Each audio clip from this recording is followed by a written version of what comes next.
Então, hoje a gente vai começar com a parte de empuxo.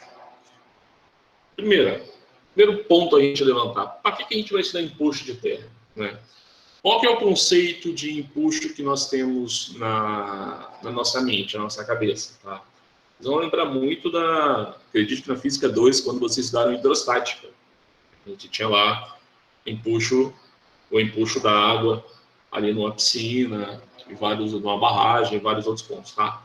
O empuxo de terra, ele advém das tensões aplicadas no solo, das tensões existentes no solo. Sejam essas tensões externas, sejam essas tensões geostáticas, que é a tensão do peso próprio do solo. Bom, então nós temos ali uma tensão vertical e essa tensão vertical vai ocasionar uma tensão horizontal. Essa tensão horizontal, a gente calcula ela como sendo o nosso empuxo. Na realidade, o empuxo, a gente pode ter duas formas dele. A gente pode ter tanto empuxo vertical quanto empuxo horizontal. Vai depender muito da superfície do nosso terreno. Superfície regular, nós temos o empuxo ativo somente. Quando nós temos uma superfície inclinada, a gente vai ter uma decomposição de vetores aí, a gente acaba tendo o empuxo vertical e o empuxo horizontal no nosso maciço de solo. Mas por que estudar o empuxo? Qual que é o grande X da questão? Estamos estudando o empuxo justamente para a gente trabalhar com a contenção do terreno, tá? Com as variações de níveis, né? Seja numa escavação, seja num corte, seja num talude artificial, tá bom? Então, toda vez que a gente tiver um paramento ali, uma estrutura inclinada, em que nós não tenhamos na frente uma condição de escoramento, de estabilidade, é necessário a gente levar em consideração o empuxo.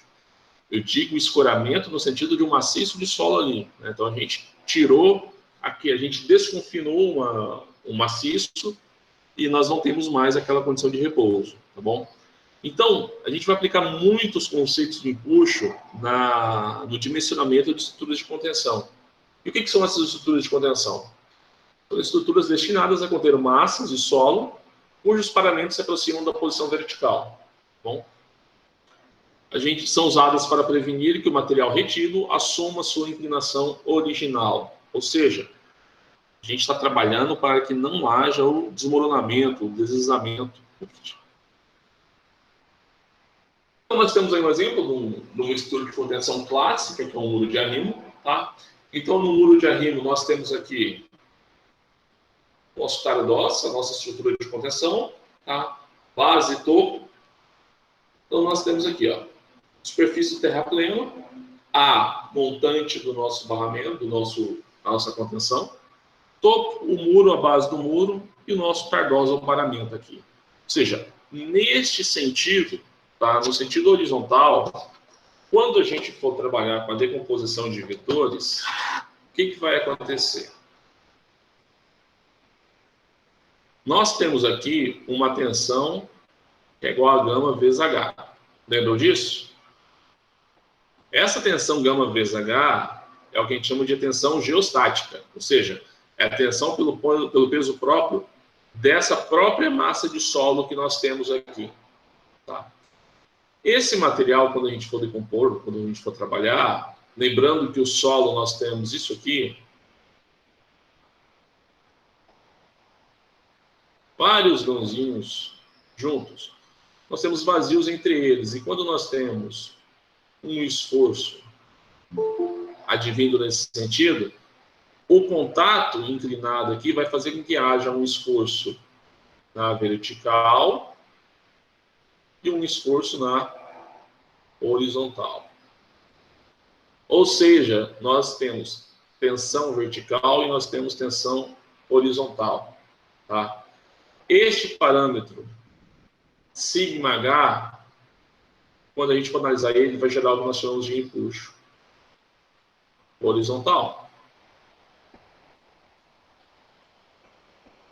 Este parâmetro, σV, vai gerar o que nós chamamos de empuxo vertical. O que acontece, pessoal? a tendência é que o nosso empuxo horizontal é o quê? É empurrar o nosso maciço. Quando ele tende a empurrar o nosso maciço, o que vai acontecer? Tende a desestabilizar isso daqui. Tá? Então, conhecer o empuxo é uma ferramenta importante para nós dimensionarmos, por exemplo, esse TAG-DOS aqui, tá? Esse paramento. Ou seja, eu tenho uma situação aqui em que essa estrutura vai ficar em pé, no caso, isso aqui é um muro de gravidade, ela vai ficar em pé pelo peso próprio do muro. Ou seja, este meu peso, este meu muro, ele tem que ter um peso suficiente para suportar esse esforço horizontal que vai estar agindo aqui, que é esse nosso empuxo ativo aqui, esse empuxo ativo horizontal na estrutura. Então, para isso, a gente vai entender, nós vamos estudar o empuxo. Conhecendo o empuxo, a gente pode dimensionar tanto estruturas de contenção, quanto a gente pode também trabalhar com a estabilidade dos taludes, ok? Aqui alguns modelos de tipos de estruturas de arrimo que nós temos, né? Do muro de arrimo. Então, a gente tem um muro de pedra, tá? Nós temos aqui um muro de alvenaria.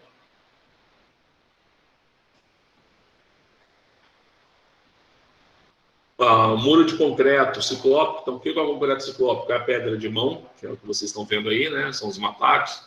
Geralmente são pedras aí com diâmetros de 25 a no máximo 30 centímetros, tá? Que a gente utiliza nos muros de gravidade com o intuito de aumentar peso somente.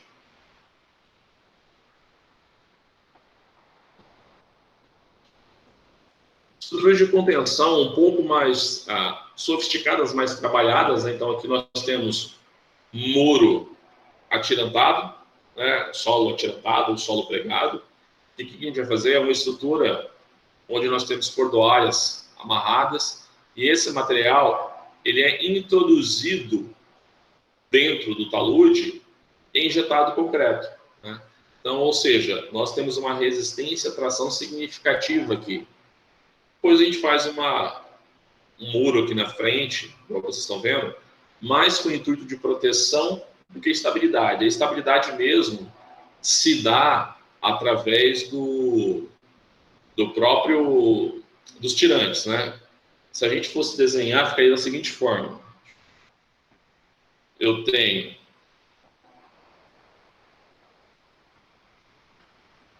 a nossa estrutura. Então, aqui, ó, nós temos os nossos tirantes. O que vai acontecer? Quando esse terreno tender a romper, a desestabilizar, a gente vai ter essa superfície de ruptura aqui. Só, nessa superfície de ruptura, parte do solo está aqui e parte do solo vai aqui. Qual que é a função, então, do nosso elemento de resistência aqui, que é o nosso cabo, tá? A nossa injeção, o nosso tirante. Como ele é metálico, esse estrutura de aço, ele resiste à tração. Então, a ideia dele é justamente resistir a esse esforço e conter essa massa de solo, né? Então, para a gente dimensionar isso aqui, nós temos que calcular a distância deles, tanto no sentido horizontal, quanto no sentido vertical. A gente tem que levar em consideração o comprimento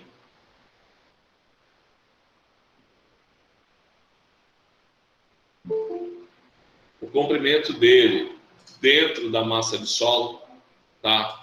Então, são vários aspectos que a gente vai levar em consideração no projeto. Mas é um estilo de contenção bastante utilizado, tá? E isso daqui, na realidade, são um dos lados positivos que a gente tem quando trabalha com solo pregado, é o fato de a gente poder instrumentar o elemento de resistência, que no caso é o nosso tirante, né? E a gente consegue dar manutenção para essas tampas aqui.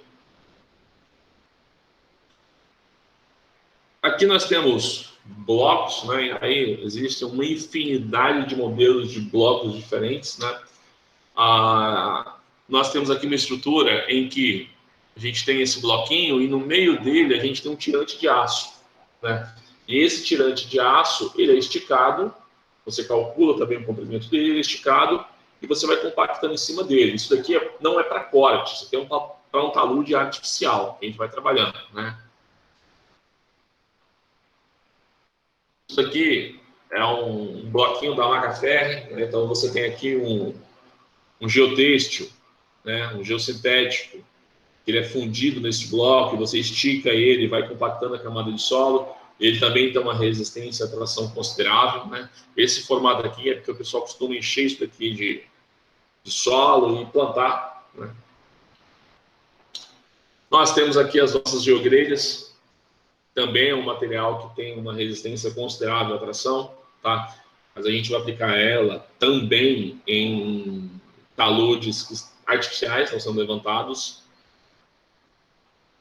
O pessoal aplicando a geogrelha. Aqui nós temos aquela estrutura que eu falei para vocês anteriormente, com os tirantes, né? Batcom. Aí nós temos Batcom, terra armada, são vários os modelos. Solo envelopado, utilizando o geotêxtil não tecido, tá? Então aqui nós temos um exemplo de um geotêxtil não tecido, de uma estrutura. Então você vai, digamos que, fazendo sanduíches de geotêxtil com solo, tá? E depois você vem e coloca algum material de proteção aqui, seja um muro de bloco, jatia concreto, o que você achar melhor, no caso da sua obra, para que você possa estabilizar, não necessariamente estabilizar, para que você possa proteger contra ações erosivas, desde ações erosivas naturais quanto ações erosivas antrópicas, tá? Ou seja, um homem, um cidadão pode vir cortar um geotêxtil desse. Geocélula, tá? A gente usa muito a geocélula para o reforço. Tá? Aqui um exemplo de geocélula. O pessoal fez todo o encabeçamento da ponte com geocélula. Gabião, bastante utilizado também, né? Então, o gabião nada mais é do que uma estrutura galvanizada, de leme galvanizado aqui, em que você enche ela com pedra de mão, com mataco, com rocha, tá? Então, o pessoal usa desde barragens a muro de contenção, o próprio muro ser todo de gabião, até mesmo execução de canais com o gabião, tá? Aqui um exemplo do estudo de barramento, utilizando o gabião, tá? Uma pequena contenção. Então, assim, são vários os modelos de obras que nós temos estudos de contenção. E para que a gente consiga projetar qualquer um deles, nós precisamos determinar o empuxo. A gente precisa determinar qual que é essa força horizontal que vai tender a desestabilizar o nosso talude, tá? O nosso maciço. Para isso, vamos lembrar um pouco do estado de equilíbrio dos solos, né? Então, nós temos aqui pegando aqui uma profundidade Z qualquer, um bloquinho de material, uma amostra de solo, tá? Quando a gente for observar, nós temos aqui uma tensão vertical e as tensões horizontais. Então, a gente tem quem? Sigma 1, Sigma 2 e Sigma 3. Lembrando que nessa situação, Sigma 1, Sigma 2 e Sigma 3 são o quê? Iguais. Ou seja, está em equilíbrio. Se está em equilíbrio, é igual. Tá? A partir do momento que eu retiro qualquer estrutura lateral, o que a gente vai ter? Nós vamos ter a gente vai descompensar aqui a resistência no sentido horizontal. Então, acaba havendo a possibilidade da ruptura, a possibilidade do cisalhamento e, dessa forma, a ação do empuxo. Tá? Então, quando eu faço isso, começa a haver então a ação do empuxo ativo, que vai tender a destabilizar, e a gente precisa calcular esse solo. Pegando aqui um terreno, o que a gente vai fazer? Vamos entender como que é o mecanismo, como que vai funcionar a questão do empuxo, né? Nós temos duas situações. Nós temos uma situação de compressão e nós temos uma situação de extensão. Tá? Elemento de solo A e elemento de solo B, um muro delgado aqui, dividindo esses dois elementos. A partir do momento que eu tenho um caso de extensão do terreno, eu vou tender a empurrar esse muro. Ou seja, o solo está empurrando o muro. Se o solo está empurrando o muro no elemento A, o nosso solo ele vai estar sofrendo um empuxo ativo, ou seja, é aquele empuxo que tende a comprimir o solo lateral, ou seja, o material está sofrendo um processo de extensão, tá? Ele está se estendendo. Essa camada de solo do lado de cá, ele está sofrendo o processo de extensão, ele está o quê? Comprimindo. A pergunta é, ele está comprimindo por vontade própria ou por uma ação externa? Nesse caso, ele está comprimindo justamente porque o elemento de solo A está empurrando ele. Se o elemento de solo A está empurrando ele e ele está comprimindo, ele está no estado de empuxo passivo, né? Ou seja, não é o solo que está provocando o empuxo. O empuxo está sendo provocado contra o solo. Então, ele está no estado de empuxo passivo. Bem? Então, são essas duas condições que a gente vai trabalhar. A gente tem um empuxo em equilíbrio, né, estado em repouso, e nós temos aqui uma situação de empuxo ativo e uma situação de empuxo passivo. Por exemplo, uma situação de empuxo ativo, eu retirei solo daqui de dentro. Quando eu retirei solo daqui de dentro, eu tenho a mesma resistência anterior que tendia a deixar o material em equilíbrio? Não. Não. Está havendo nesse caso um desconfinamento, tá? Ou seja, uma diferença de tensão. Então acaba que esse material ele perde resistência, o empuxo começa a empurrar a estrutura para cá. E esse material começa o quê? A sofrer o problema de corte, a desestabilizar. Tá? Diferente desse outro material, que no caso está comprimindo em função da estrutura ativa do outro. E como a gente calcula o nosso empuxo? Então nós temos aí que a tensão normal do muro, numa determinada profundidade, que é a tensão vertical, é quem? Gama vezes Z. Então gama vezes Z é uma tensão principal que nós temos. E nós temos uma outra tensão, que é a tensão horizontal. Né? Pessoal, nós temos uma relação entre essas tensões, que é justamente o que está sendo mostrado aqui, ó. Ou seja, nós temos um fator K que é igual à tensão horizontal dividido pela tensão vertical, né? E esse fator K é o que nós chamamos de coeficiente de empuxo. E o nosso coeficiente de empuxo ele pode estar em três situações distintas. Primeira, coeficiente de empuxo em repouso, o material está estável, não está tendo movimento. Segundo, coeficiente de empuxo ativo, ou seja, aquele solo está numa fase de extensão. E coeficiente de empuxo passivo, o material está o quê? Comprimindo, ele está sendo comprimido. Né? Então, são os três tipos de coeficientes de empuxo que nós vamos ter, consequentemente, são três tipos de empuxo que vão existir. Então, aqui eu coloquei o nosso coeficiente de empuxo, a fórmula geral, que é a tensão horizontal sobre tensão vertical, e a equação dos coeficientes de empuxo ativo e coeficiente de empuxo passivo. O coeficiente de empuxo ativo é tangente à quadrada de 45 menos φ sobre 2. O coeficiente de empuxo passivo é tangente à quadrada de 45 mais φ sobre 2. Recordando dessa equação, a gente está lembrando do nosso círculo de Mohr. Né? Então, no estádio de ruptura crítica. Né? Lembra do θ? Ou seja, os nossos coeficientes de empuxo estão relacionados com o θ. Oi, Gabriel.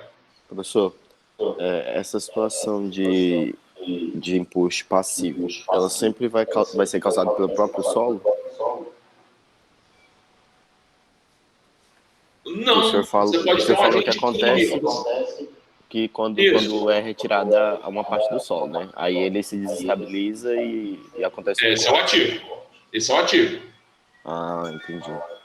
Esse é o ativo. Ou seja, olha só, nós temos esse terreno aqui originalmente.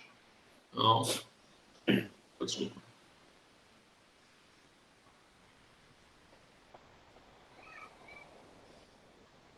Nosso terreno original está aqui. Aí nós vamos fazer um corte aqui.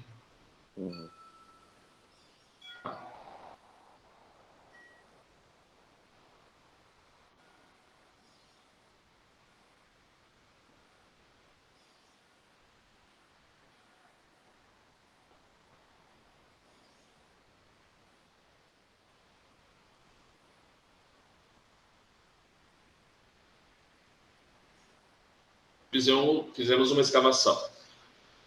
Antes da escavação, havia um risco de ruptura aqui? Não. Não. Né? Porque estava em equilíbrio. A partir do momento que eu escavei, o que acontece? Eu tenho um esforço aqui. Opa! Eu tenho um esforço aqui. Eu tenho um esforço deste lado. E eu tenho alguma estrutura para conter aqui, que eu tinha anteriormente? Não. Não. Tá? A partir do momento que eu não tenho mais essa estrutura, há uma tendência de movimentação desse terreno para cá. Ou seja, é um empuxo ativo que está agindo. Nesse caso seria um processo de extensão. De extensão. Entendeu? Agora, vamos supor que eu tivesse aqui uma camada de material aqui. Ó. Vou botar uma camada de material aqui. Nessa região, ela não vai romper. Vai romper aqui em cima. No entanto, como eu tenho um esforço horizontal aqui, este solo aqui, essa camada, vai estar sofrendo extensão ou compressão? Compressão. Compressão. Então, ela vai estar sob a condição de empuxo passivo. Entendi. Tá? Então, ou seja, essa área aqui está numa condição de empuxo ativo. Opa, tá difícil. E essa área aqui passivo. Está numa condição de empuxo passivo. Entendi. Entendeu? Situações natural de empuxo passivo. Eu tenho um maciço, eu construo um maciço, tá? De argila bentonítica. Ela está lá estável, bonitinho. Vem e chove. O que vai acontecer com essa argila bentonítica? Ela vai tender a expandir, correto? Quando ela tender a expandir, o que vai acontecer com ela? Ela vai se autocomprimir. É um caso de empuxo passivo. Causado pelo próprio solo, tá? Pelo próprio argila mineral, no caso. Então, nós temos aqui o nosso anteparo, né? O que eu desenhei para vocês lá atrás agora.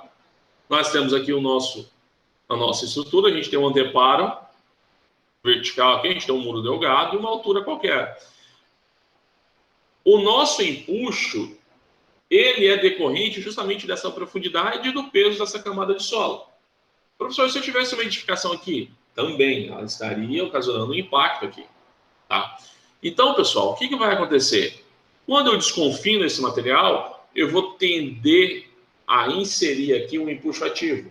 Então, esse empuxo que vai tender a estender essa camada de solo, a separar essa camada de solo, a causar aqui o nosso deslizamento, é o que a gente chama de empuxo ativo. Tá?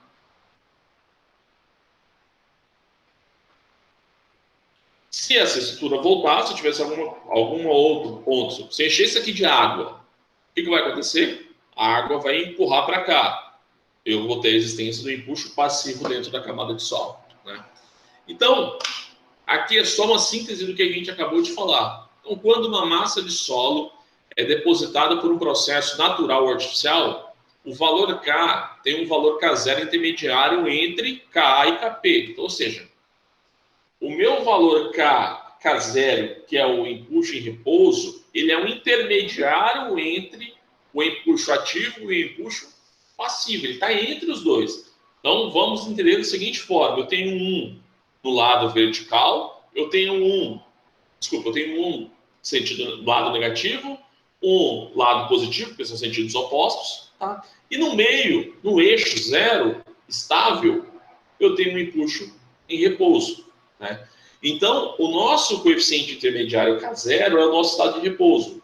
E numa região eu tenho o ativo, numa outra região eu tenho o passivo. Tá? De forma geral, o empuxo ativo ele varia aí de 0,3 a 0,5. Mas é muito complicado a gente achar ele. Tá? Por quê? Porque a gente não tem... Ele depende de N fatores. Ele depende da história geológica, ele depende... se houve uma escavação prévia, anterior ou não. Tá? Então, ele depende de toda a história geológica que tem naquele maciço, naquele instante. Tá? Então, o K0 é o quê? é uma relação entre a tensão horizontal e a tensão vertical nula, né? Ou seja, tensões horizontais e verticais em estado de equilíbrio, tá bom? Então, primeira coisa que a gente considera, quando eu estou trabalhando com empuxo de repouso, eu não tenho deformação lateral, ou seja, eu não tenho nem extensão nem compressão, ele está estável. E ele varia, igual eu falei para vocês, do tipo de solo, da condição geológica, do histórico de tensão, etc. E como que a gente determina esse K0? Tá? A gente determina esse K0 ou em laboratório, através de ensaio triaxial, com deformação lateral impedida, que a gente não deixa deformar lateralmente, né?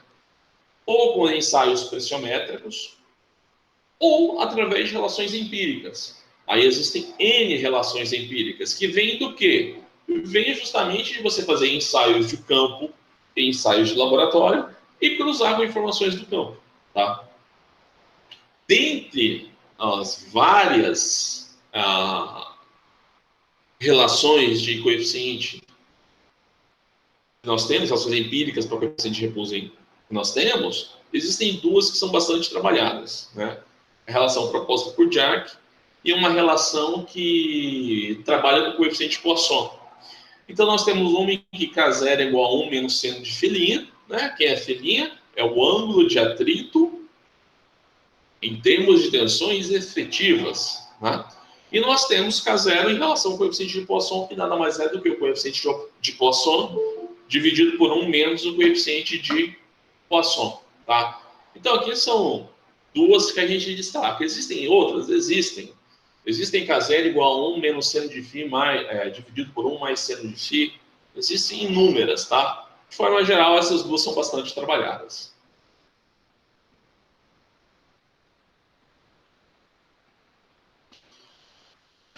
Aqui, algumas tabelas que vocês vão achar na bibliografia, tá? Nos livros aí, que correlacionam o tipo de solo com a atividade dele, tá? Atividade que eu falo no respeito à atividade química do material, de capacidade de troca catiônica, etc., né?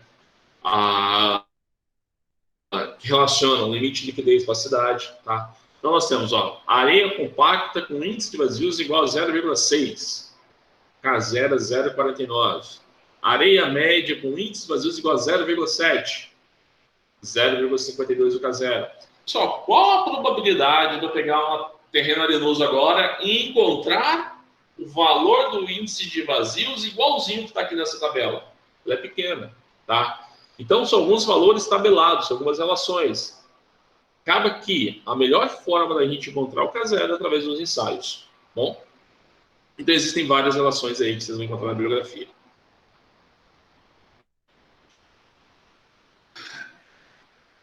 Empuxo ativo, né? Então, valores de translação para mobilizar o coeficiente de empuxo ativo. O que eu estou dizendo com valor de translação? Isso aqui, tá? Ou seja, qual o movimento que eu posso ter nesse sentido, quanto que eu posso ter de movimento nesse sentido, para que nós podemos ativar o nosso empuxo ativo. Tá? Ou seja, o que eu preciso movimentar aqui, tá? Que valor X que eu preciso movimentar para que a gente consiga ativar o nosso empuxo ativo, para fazer com que ele haja e o material comece a entrar no processo de extensão. Tá?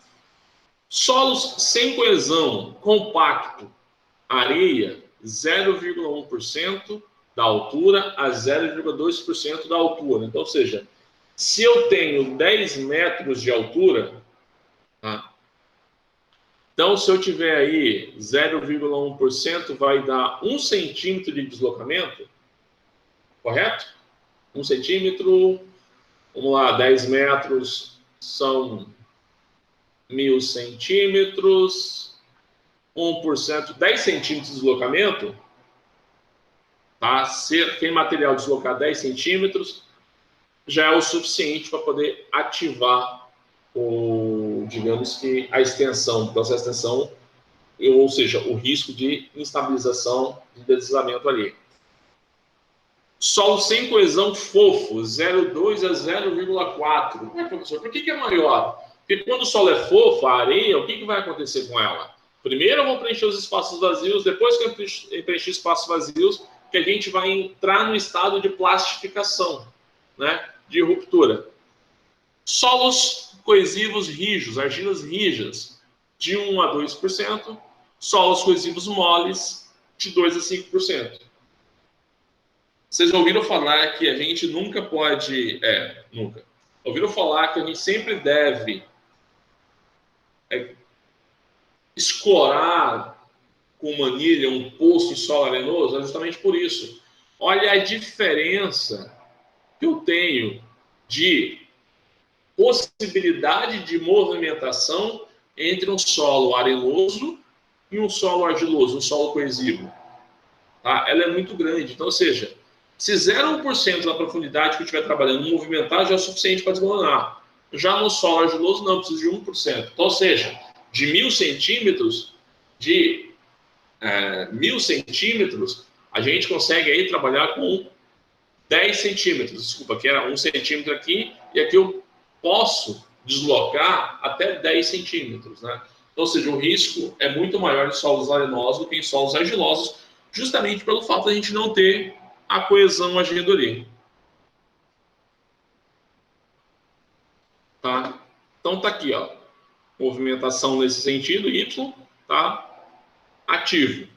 Essa rotação aqui vai levar para esse lado e vai comprimir aqui, e essa parte de baixo vai sofrer um empuxo passivo, dado o movimento de translação dessa estrutura, tá?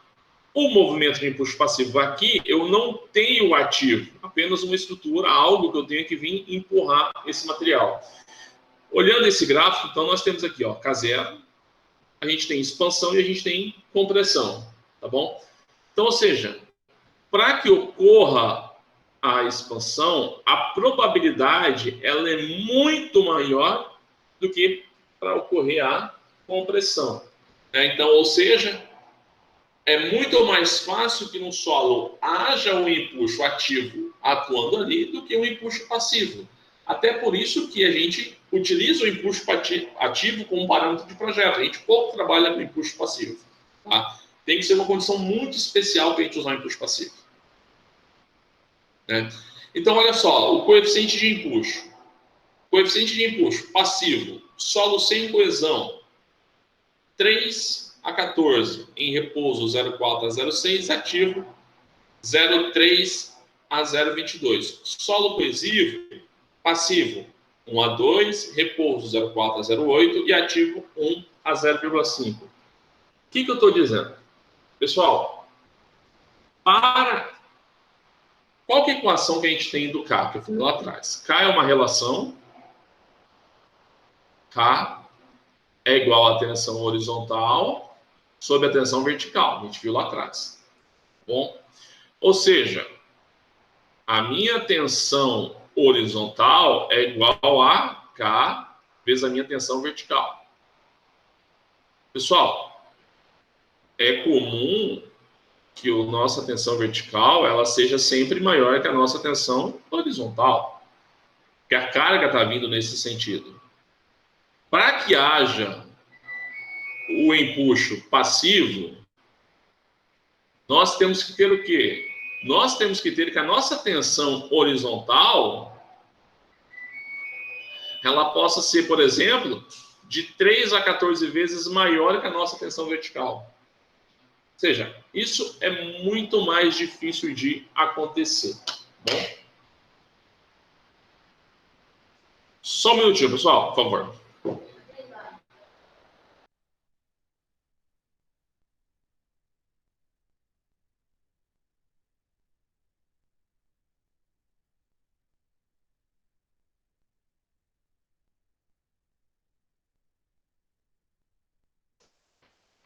Só, desculpa.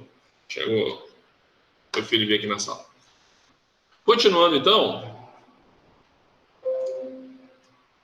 Vocês conseguiram compreender por que um é muito mais difícil de acontecer do que o outro? Por que o passivo é tão difícil de acontecer? Ou não? Tem alguma dúvida até aqui? Não, professor, tô tranquilo. Beleza, então. Vou seguir o que o Gabriel falou. Agora, existem duas formas de a gente calcular os nossos coeficientes de empuxo. Ele pode ser tanto calculado pelo método de Rankine, quanto pelo método de Coulomb, né? O método de Rankine ele é mais prático, ele é mais simples, tá? Ele tem condições de contorno menores, mais diretas e mais objetivos. No entanto, o método de Coulomb ele é mais preciso, porque a gente leva maiores situações, maiores condições de contorno para o cálculo, que é justamente o que acontece na realidade, tá? Então, o que diz o método de Rankine? Primeiro, o maciço é considerado como homogêneo de extensão infinita e de superfície plana, horizontal. Depois, nós temos o seguinte: o solo interior da ruptura, da cunha de ruptura, se encontra no estado de classificação de Rankine. E, por último, a inserção do muro não interfere nos resultados obtidos. O que quer dizer tudo isso? Primeira coisa que eu estou falando, não existe variação no tipo de solo. O solo é um só. Então, o solo ele é homogêneo. Tá? A gente está lembrando de quê? Da teoria da elasticidade. O solo é o quê? Homogêneo e isotrópico. Tá? Segundo, nós temos aí o solo interior da cunha de ruptura se encontra no estado de classificação de Rankine. E terceiro, a inserção do muro não interfere no resultado. O que eu quero dizer com o estado de classificação de Rankine? A gente não tem uma condição elastoplástica, não tem deformação. Ou seja, eu coloquei um esforço, seja, o solo rompe. Ele não deforma para romper, ele apenas rompe, separa. Tá? Isso é o estado de plastificação. Né? Outra coisa, não existe atrito entre o muro e o solo. Ou seja, esse nosso muro é uma superfície completamente lisa, tá? E não existe atrito. Quando a gente assume dessa forma, o que acontece? Esse material ele não causa nenhuma interação na distribuição dos esforços. E a gente sabe que na realidade isso não acontece. Na realidade, o nosso concreto ele é poroso, eu tenho um atrito entre as partículas, e esse atrito entre as partículas acaba que ocasiona nessa região um ganho de resistência dado pela rugosidade, dado por esse atrito. Tá? Outra coisa, na realidade, esse material, antes de romper, ele começa um processo de deformação, aí vem a separação. Só que Rankine ignora tudo isso. Tá? Ao ignorar tudo isso, o cálculo fica mais fácil. E são menos... acaba que entram menos incógnitas na nossa análise. Tá? Por outro lado, os valores de empuxo, eles ficam superavitados. Ou seja, eles ficam superestimados. Consequentemente, se o nosso empuxo é superestimado, a nossa contenção também passa a ser superestimada. Ou seja, o método de Rankine ele caminha muito para a segurança e menos para o custo, para o equilíbrio dos custos. Tá? Significa dizer que Coulomb não é errado? Não, Coulomb é o mais próximo do real. Tá? Então, está aqui da onde a gente faz a análise, né? A gente analisa justamente a partir do círculo de Mohr. Então, o que a gente tem aqui? Se a parede AB se mover gradualmente para a esquerda, a tensão principal horizontal sigma irá decrescer. Ou seja, conforme esse material está indo para a esquerda, tá? Ou seja, ele está tombando, ele está estendendo, eu diminuo o contato entre as partículas, ou seja, há um estado de plastificação ali, então uma ruptura entre as partículas, e a minha tensão começa a diminuir. Consequentemente, se a minha tensão está diminuindo, a minha resistência, os meus parâmetros de resistência também estão diminuindo. Tá? Então, o estado de limite será atingido quando o círculo de Mohr da tensão no elemento do solo puder ser representado pelo círculo B. Ou seja, nós temos primeiramente essa situação, quando o material começa a reduzir, a nossa resistência diminui e a gente acaba trabalhando com um círculo de Mohr menor.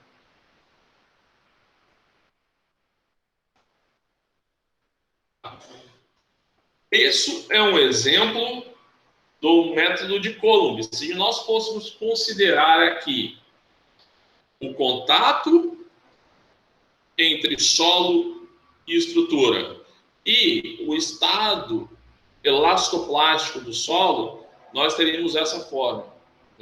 Como que a gente calcula esse empuxo? É através dos métodos elementos finitos, ou seja, nós vamos pegar uma estrutura e vamos dividir ela em vários pontos, em pequenos pontos. Quanto mais conhecido for a forma, maior a proximidade do resultado, mais fácil para a gente analisar. Essa forma que a gente está tendo, essas duas formas, elas são bem distintas dessas. Ou seja, é muito mais fácil a gente calcular a área deste losango do que a gente calcular a área dessa figura em que nós não temos uma forma conhecida. Então, ou seja, nós temos uma quantidade de incógnitas aqui muito maior do que anteriormente. Né? Por isso, o método de ranking acaba sendo mais fácil e limita a quantidade de incógnitas que a gente vai utilizar para trabalhar. Bom. E como que a gente calcula, então, o nosso empuxo? O nosso empuxo ativo, ou o nosso empuxo de forma geral, a gente calcula através dessa equaçãozinha aqui. Ó. Então, o empuxo passivo é igual a... Opa.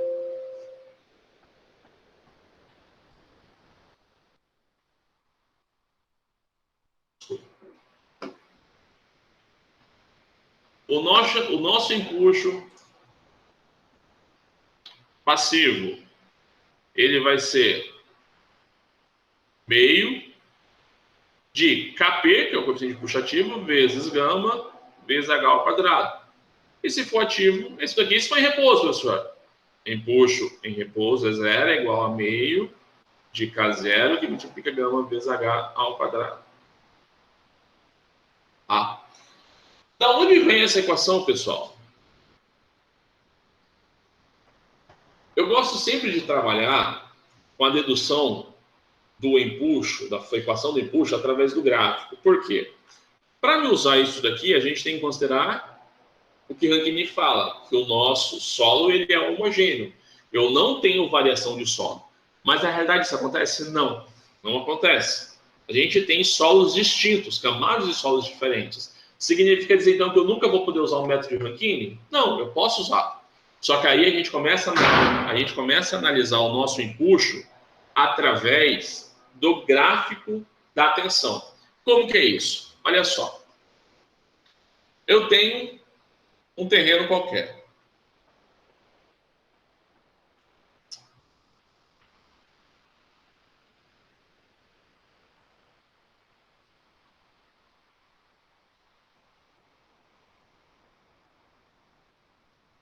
Para esse terreno, vamos trabalhar primeiro com solo não coesivo. Tá? Solo não coesivo, isso é igual a zero. Né? Então, qual que é a equação da nossa tensão horizontal? Tensão horizontal é igual a tensão vertical vezes K menos K. Vamos botar num caso ativo. Menos 2 vezes C vezes raiz de K. Então, essa é a equação da tensão horizontal. Ela advém justamente daquele gráfico do ciclo de Moore. Tá? Lembrando que Ka é igual a tangente ao quadrado de 45 menos φ sobre 2. Tá? Então, esse terreno nós temos gama. Tá? E nós temos também ângulo de atrito. E nós temos uma altura. É o seguinte, um minuto. Professor, uma pergunta. Essa altura aí, o nível da água não influencia nesse processo? Do empuxo? Influencia, a gente vai chegar já já. Vamos primeiro trabalhar, vamos por partes, né? Vamos primeiro trabalhar com ele seco, depois a gente coloca água, tá? Então, pronto, aqui é melhor agora. Então, eu tenho aqui, então, terreno não coesivo, tá? C é igual a zero. Lembrando que a nossa tensão horizontal é igual, ativa, é igual a tensão vertical vezes Ka menos 2 vezes C vezes raiz de K. Se C é igual a 0, essa parte é igual a 0. Então, nós temos que σH, A é igual a σV vezes K. Ou seja, K é igual a tensão horizontal sobre tensão vertical, igual a gente já viu anteriormente. Aí eu tenho uma camada de solo aqui.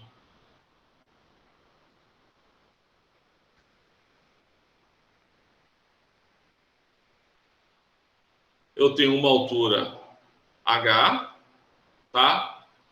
Eu tenho um gama e eu tenho ângulo de atrito aqui. Olha só, pessoal. Vamos calcular hipoteticamente como que seria o nosso valor a nossa tensão aqui. Então, tensão vertical. Se eu perguntar para vocês, qual a tensão vertical geostática desse solo? Então, tensão vertical vai ser igual a quem? Gama vezes H. Concorda comigo? Beleza? Sim. Tensão horizontal, quando for 0, é igual a 0. Ou seja, para H igual a 0. Tensão horizontal para H igual a H. Então, eu tenho que a minha tensão horizontal é igual a quem? Quem que é minha tensão vertical? Gama vezes H vezes K. É o que a gente escreveu aqui, ó.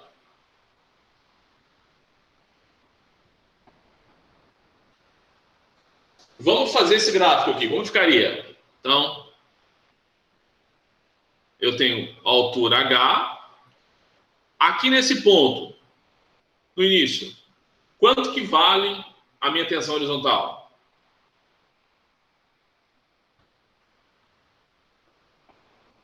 0. Tá? Aqui embaixo, quanto que vale a minha tensão horizontal? Gama vezes H vezes K. Tá? Então, está aqui o nosso gráfico. Pessoal, o empuxo nada mais é do que a somatória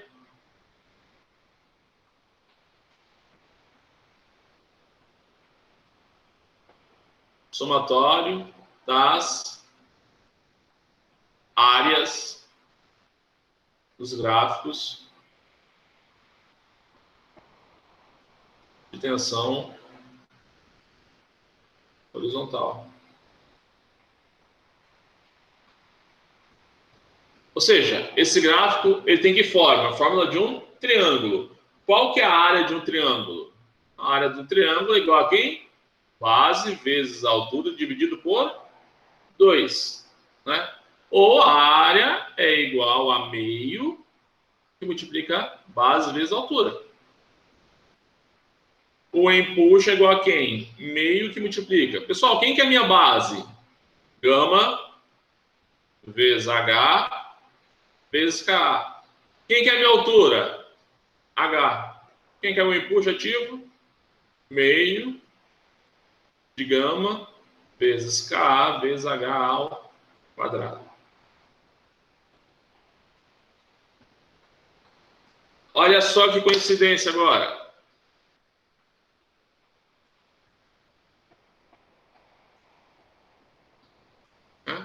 Aqui, ó.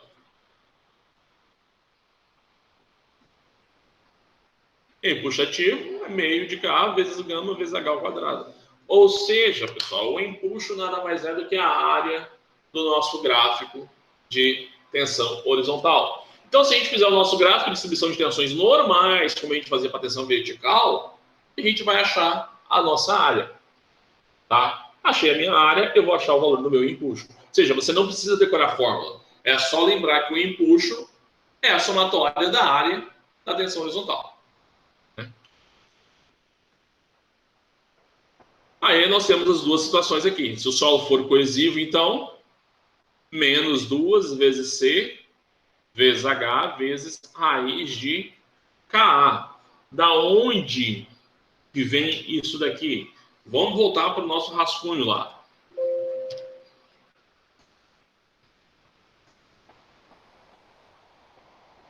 Professor, Oi. eu só não entendi de onde qual é esse valor de C. É a coesão, tá? Ou seja, para o solo coesivo,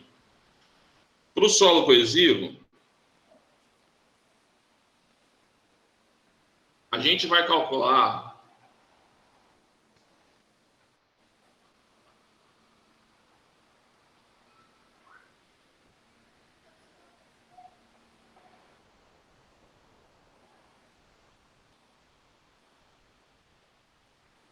o solo coesivo, a gente vai calcular o valor da tensão horizontal da seguinte forma: tensão horizontal igual a tensão vertical vezes K, menos 2 vezes C vezes raiz de K. Tá? Essa é a equação. Tá? Então, vem daqui. Agora, olha só. Vamos pegar o mesmo desenho que a gente tinha antes. Eu tenho um desenho aqui.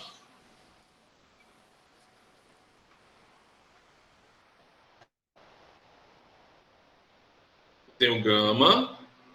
Eu tenho ângulo de atrito e agora eu tenho coesão. E eu tenho H. Certo? Vamos calcular a nossa tensão horizontal aqui. Então, tensão horizontal nossa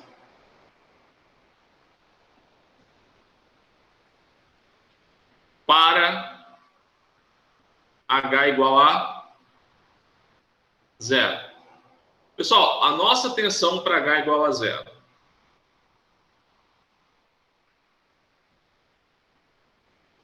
Quanto que vai ser? Quando H for 0, quanto que vai a nossa tensão horizontal? 0. Olha só, sigma H é igual a gama vezes H vezes Ka menos 2 vezes C vezes raiz de Ka. Sigma H é igual a gama vezes 0 vezes Ka menos 2 vezes C vezes raiz de Ka. Vai sobrar a segunda parte. Aqui vale 0. Sigma H é igual a menos 2C vezes raiz de K. Certo? Uhum. Pessoal, isso daqui varia com a altura? Não. Não. Se não varia com a altura, esse parâmetro é um parâmetro constante. Guarda essa informação. Quando para H igual a H, nós temos que sigma H, então, vai ser igual a gama vezes H vezes Ka menos 2 vezes C vezes raiz de K. Então, ou seja, ele aparece aqui e ele aparece aqui. Então, esse parâmetro é constante.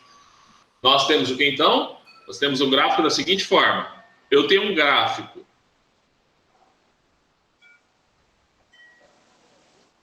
dessa forma, onde aqui eu tenho 0 e aqui eu tenho gama vezes H vezes Ka, menos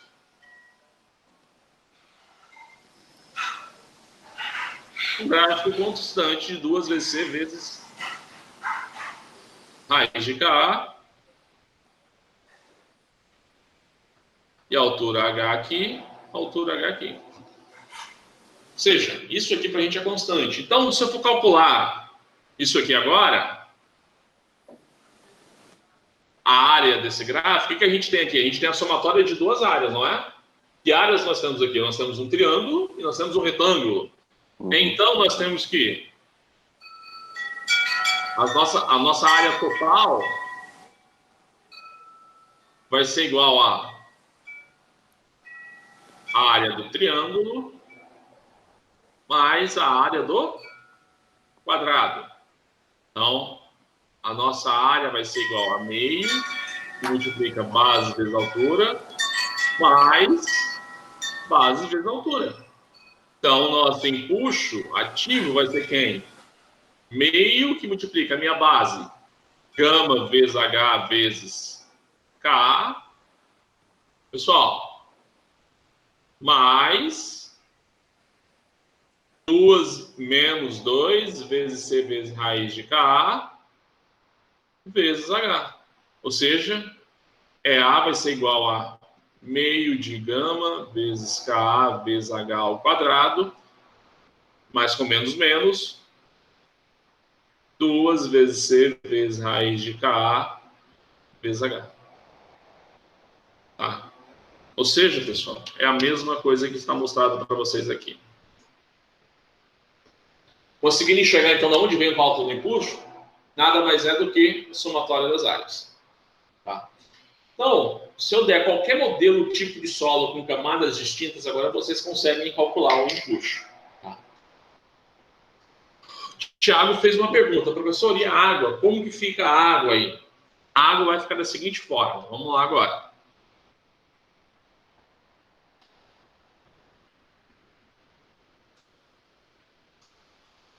Se eu tenho,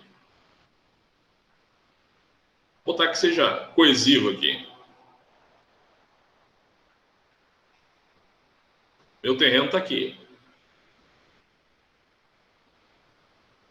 Meu NA está aqui em cima.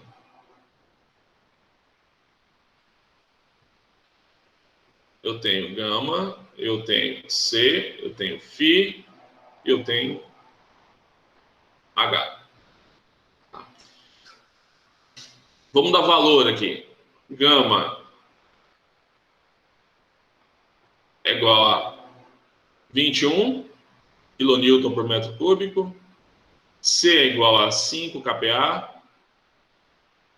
Φ igual a 30 graus. E a minha altura aqui é 10 metros.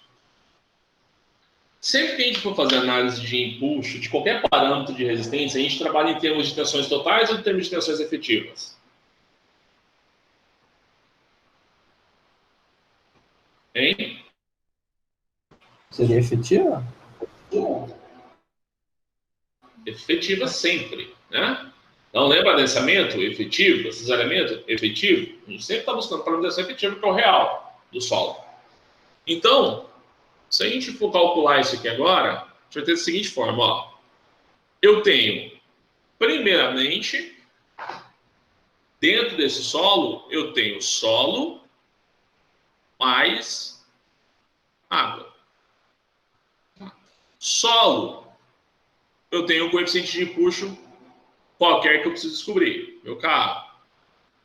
Pessoal, qual que é o coeficiente de empuxo da água? Alguém tem ideia? 0.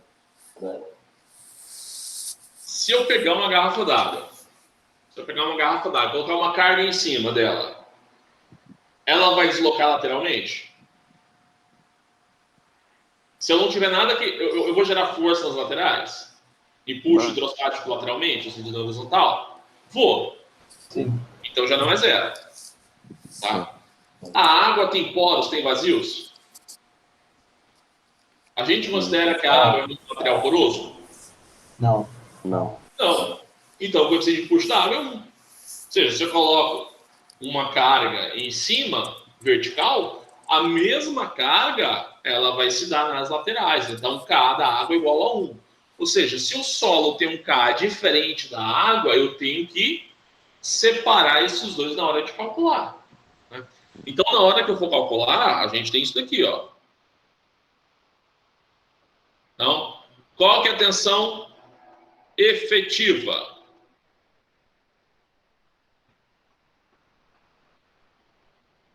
Tá? Primeira coisa, Ka é igual, mostrei lá atrás, tangente ao quadrado de 45 menos φ sobre 2. K igual a tangente ao quadrado de 45 menos 30 sobre 2. Pessoal, quanto que vale K? Faz a continha para mim, por favor. 30 dividido por 2, 15, 45 menos 15, 30. Tangente de 30 elevado ao quadrado.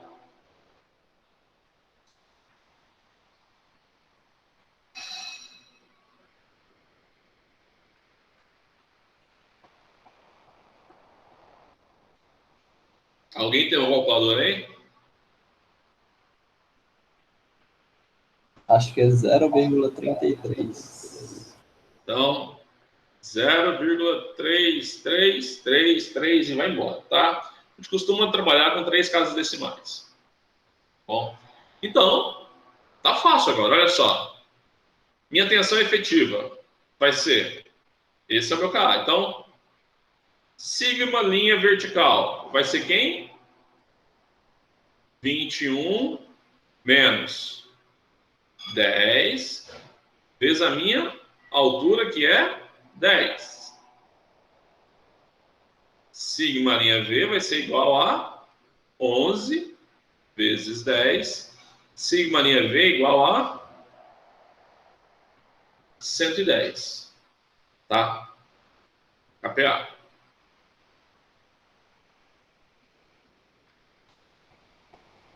Pressão neutra. U é igual a gama W vezes H. U é igual a 10 vezes 10. U é igual a 100. KPA. Tá? Então, calculando a nossa tensão horizontal, que é o que nos interessa. Então, sigma linha HA vai ser igual a quem? Sigma V, que a gente já viu. Vamos calcular no início, desculpa. Para Z igual a 0. Então, vai ser quem? Sigma V. Quanto que vale sigma V lá em cima? 0.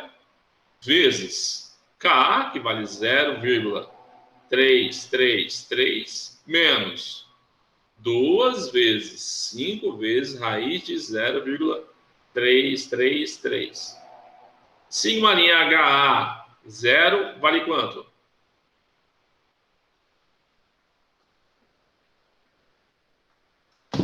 Menos 5,77.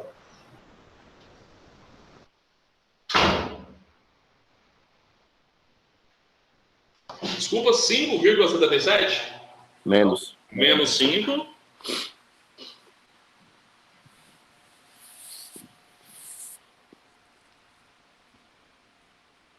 Para H igual a 10.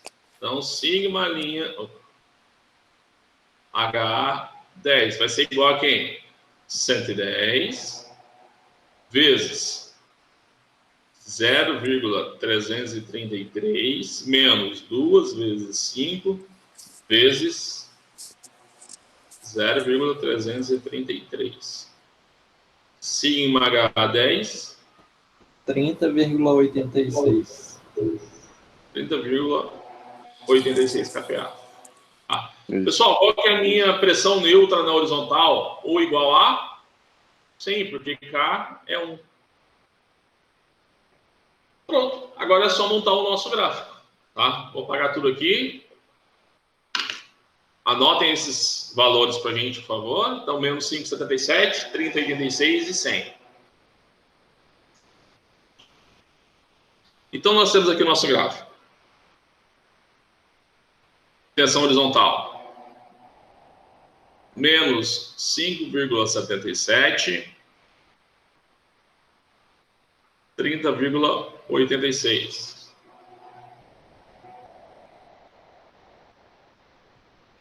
Tá? Mas, pessoal, a tensão horizontal causada pela água, que vale quanto? Em cima é 0 e aqui vale 100.